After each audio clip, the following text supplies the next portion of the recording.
Mrs. Mikey here, coming to you live from the deep blue sea.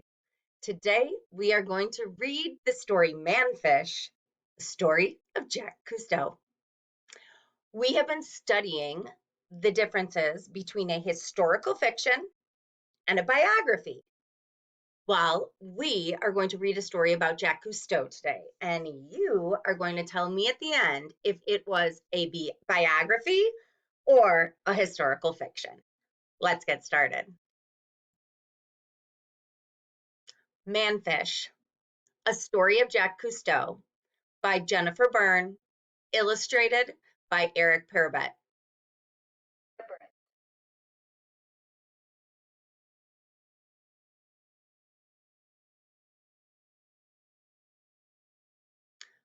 Bubbles rising through the silence of the sea, silvery beads of breath from a man deep, deep down in a strange and shimmering ocean land of swaying plants and fantastic creatures. A manfish, swimming, diving into the unknown, exploring underwater worlds no one had ever seen and no one could ever have imagined. Where is he? What words tell us that? All right, he is. They're telling us about a man in the ocean. Our story starts many years before in France with a little baby born under the summer sun. His parents named him Jacques. From the very beginning, little Jacques could love the water, the way it felt on his hands, his face, his body, and water made him wonder. He wondered why ships floated, why he floated, and why rocks sank. One day, Jack read a story about a man who hid underwater by breathing through a long tube. Jack tried it and discovered it was impossible.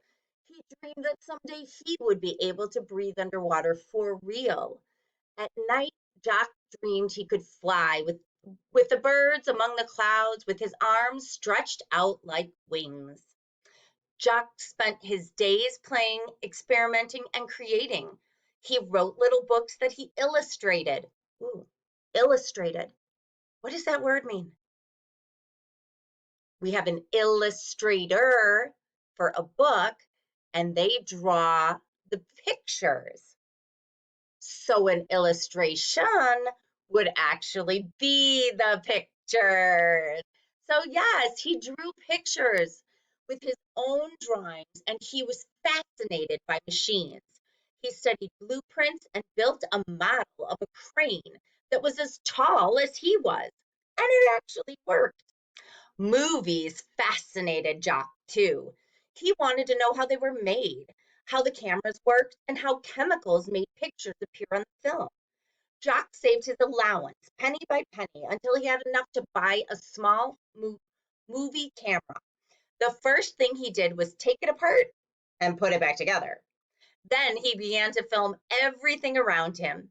He put his brother, cousins, parents, and friends in his movies. He'd dress up as a villain with a painted on mustache and made some very villainous films. Jock was always the star, the director, the writer, and usually the cameraman. When Jacques finished school, he joined the French Navy. His ship sailed all around the world, and everywhere he went, he filmed what he saw.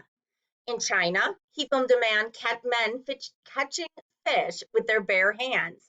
They held their breath underwater for many minutes. Jacques wondered what that would be like. Beneath One day at the beach, a friend gave Jacques a pair of goggles with rubber frames and glass to look through. Jacques wore them into the ocean. Beneath the water, he was surrounded by silvery green forests of sea plants and fish he had never seen before. Everything was silent and shimmering. It was a whole new world. When he came up, he saw cars, people, buildings, and telephone poles. Once again, he went below into the magical underworld. At that moment, Jacque knew his life was changed forever. His eyes had been opened to the wonders of the sea.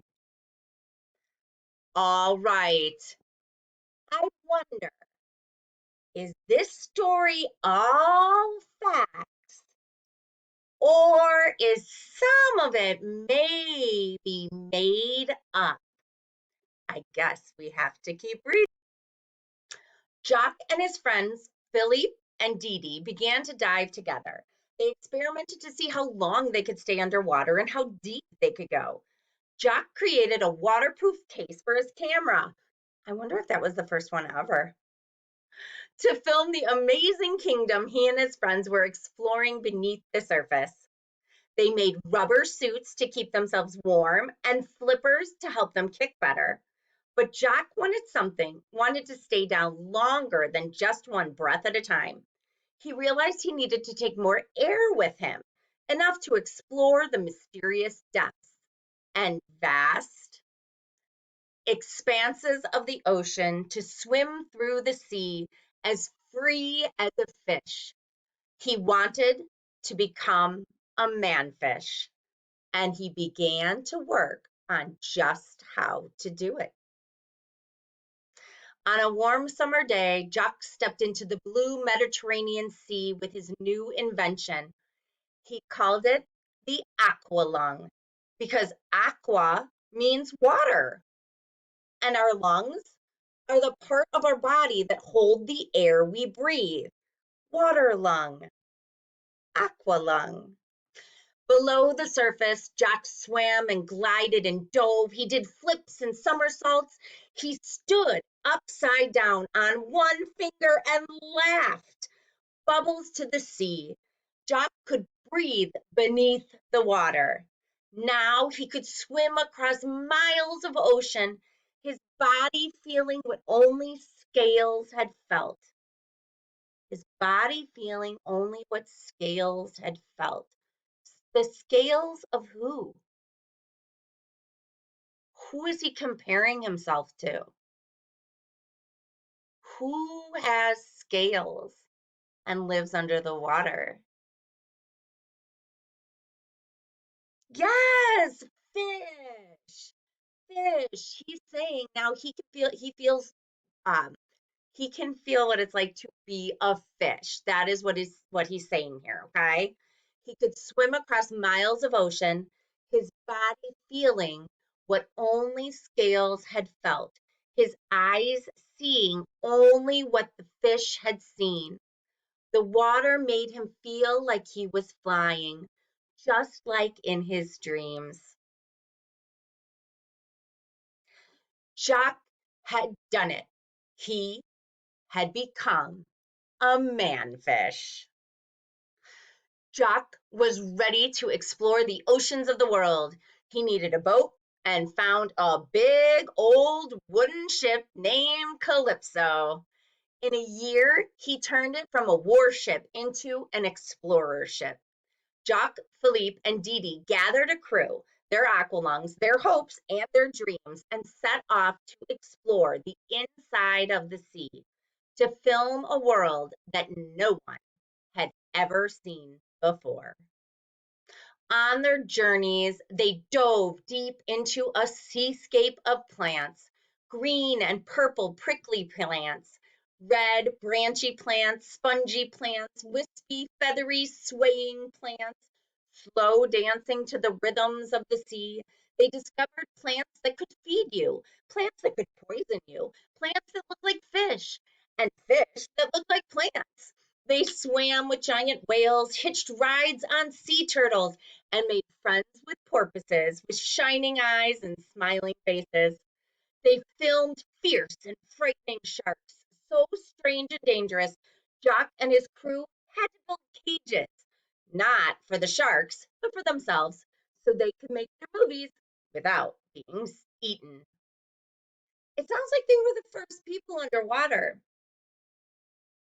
Does that sound about right? With what we know now as scuba gear, right? Like scuba diving. Yes, Jacques Cousteau was the first explorer to explore the sea using the Aqualung, which eventually became scuba gear. You guys, he discovered a whole new world, the world that we had not previously explored underwater. We didn't have the technology. Until Jacques Cousteau, we didn't really know what was deep underneath the water. That is why he is so influential, because he changed the way we looked at our world. Because all of a sudden now we could actually see what was happening under 75% of our world, right? The ocean. Their cameras captured camouflage scorpionfish, ugly as toads, with poisonous spines. Dorados, brilliant fish that glowed the color of emeralds, sapphires, and rubies. Checkerboard fish with red and white checks from head to tail. Deep down, they discovered a kingdom of giant rays, fish that fly through the water with wings that swim. They came face to face with a fish as big as a truck, with long fangs, lips like giant tires, and huge saucer eyes. They called it a truckfish. On the bottom, they found pink ghost crabs with eyes on long stalks buried so deep in the sand they looked like a garden of eyes. And flutefish with heads like horses and bodies the shape of tubes sticking out of rocky openings like pencils in a cup. Take some time today. Explore some of the fish mentioned in this story. They're really interesting looking, and it'll open you up to a whole new world of animals. Everywhere the Calypso went, Jock and his crew made films of what they saw. Films that played in movie theaters, films that played on TV. Millions of people all over the world discovered the wonders of the sea for the very first time with Jacques, Philippe, Dee, and their adventurous crew. After Jacques spent most of his life making movies about the sea, he saw something happening, something shocking. Plants that used to be alive and healthy were being poisoned.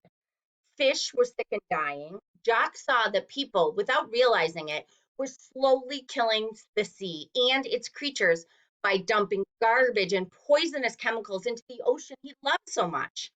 Jacques knew what he had to do. He had to make movies, movies to warn people, movies to save the sea. Jacques also spoke to presidents, to kings and queens, to people all over the earth, asking them to help save our oceans, our planet. And he spoke to children. Jacques dreamed that someday it would be you, exploring worlds he had never seen, never imagined, whole new worlds, silent and shimmering, worlds that are now yours to discover, to care for, and to love.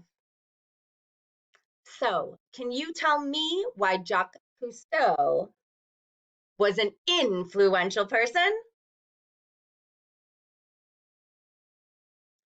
Now, let's think about this story. Was this story all facts and every single part is true?